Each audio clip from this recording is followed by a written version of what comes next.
That dog is my best friend. Honest to fucking Jesus. Yeah, he almost drowned. God, I love that dog. That dog, I used to hate him. I used to fucking hate the fact that he was in my life.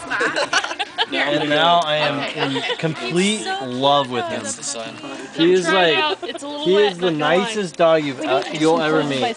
And you know what's cool about him? You walk him around and 18 people talk to you about him. You got They're just like, sir, you have a beautiful dog. And I'm like, Jesus, I feel like maybe this is like my DNA or something. Like I wish I would have created him. He's so beautiful. Travis's bitch, dude. They might be less, man. So we walk into City Market. they still This old guy. Those shoulders are like 4 inches. She's a rectangle. He's like, that there a red bone, sir? I'm like, yes, that is a red bone coonhound. He's like, It doesn't really fit the waist. is that Travis's dog? I'm like, no. And he's like, well, Travis is a bitch red bone and has been blessed with 6 every time pups. you go, you gotta wear a suit. I was just like, oh my I god. want He some random used the word bystanders bitch. so bad to just I'm so excited He's got a because bitch red bone. off me and